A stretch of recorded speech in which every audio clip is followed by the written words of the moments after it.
আর শোনো বৌমা, এই ফলমূলগুলো তুমি খেও, আর যদি এগুলো ফুরে যায় তুমি আমাকে বলবে, আমি আবার তোমার জন্য ফলমূল নিয়ে এসে দেব। আর এগুলো তোমার জন্যে নিয়ে আসা। তুমি কত বড় লোকের মেয়ে, তোমাকে একটু আদর যত্ন করা তো আমার দায়িত্ব, তাই না? যাও, এই ফলমূলগুলো তুমি খাও।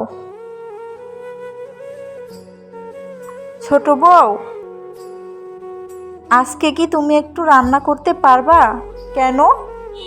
আসলে অনেকগুলো কাপড় চোপড় ভেজানো হয়েছে তো, সব ঘরের পর্দা, মায়ের কাপড় চোপড়, সেগুলো ধুতে তো আমার দুপুর হয়ে যাবে বোন, সেই কারণে বলছি। কেন, ওয়াশিং মেশিনে ধুবেন? আসলে ওয়াশিং মেশিন আমারটা তো নষ্ট, আর তোমারটা তো মা বের করতেই দেয়নি। ওয়াশিং মেশিনে যদি ধুতে পারেন তাহলে রান্না করতে পারবেন? হ্যাঁ, পারবো। আচ্ছা ঠিক আছে, চলেন বের করে দিই।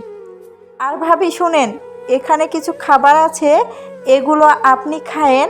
আর চলেন, আমার ওয়াশিং মেশিনটা আমি বের করে দিচ্ছি।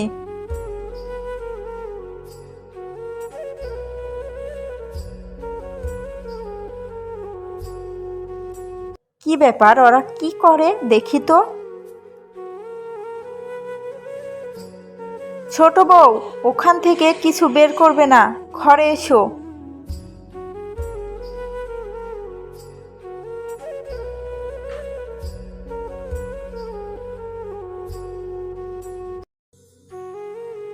হ্যাঁ মা, বলেন। ওগুলো আমার মেয়ের বাড়ি দিব, সে কারণে রেখেছি, ওখান থেকে কিছু বের করবা না। কেন মা? ওগুলো তো আমার মা বাবা আমাকে দিয়েছে, আপনার মেয়ে বাড়িতে দিবেন কেন? আরে ছোট বউ, ওগুলো তো কিনে হলেও দিতে হবে, থাক না, দিক ওগুলো। ভাবি আপনি থামেন, এত এত যত্ন করছি, তাও এই প্রতিদান? আরে মা, আদর যত্ন? আপনি কি ভেবেছেন আপনি মাসে এক দুইবার আমাকে ফলমূল নিয়ে এসে দেবেন, আর আপনাকে আমার সব জিনিস আমি দিয়ে দেব? আমার জিনিসগুলো আপনি আপনার মেয়ে বাড়িতে দেবেন, আর সেটা আমি মেনে নেব? তা কখনো হবে না মা। তুমি আমার মুখে মুখে তর্ক করবা না। আমি তর্ক করছি? উচিত কথা বললে সেটা কি তর্ক হয়ে যায় মা? আর আপনি যে কেমন সেটা তো আমি ভালো করে সেই দিনই বুঝে গেছি, যেই দিন আপনি ভাবির নামে আমাকে বদনাম করেছিলেন। ভাবি এত ভালো মানুষ, আর তার নামে আপনি আমার কাছে বদনাম করেছিলেন। আমি তখনই বুঝে গেছি আপনি আসলে কেমন মানুষ।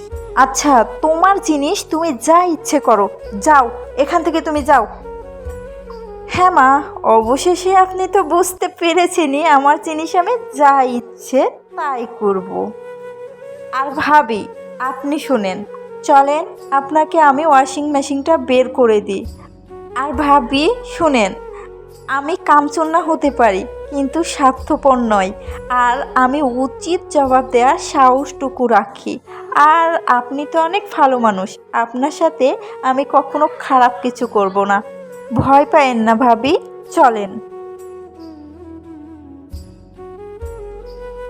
হায় রে কপাল, কত ভালো ভালো বাড়ি থেকে বিয়ে আসলো ছেলের, সেখানে বিয়ে দিলাম না, আর একটা বড় লোকের মেয়ে দেখে বিয়ে দিলাম, আর আমার কপালটা পুড়লো আমার।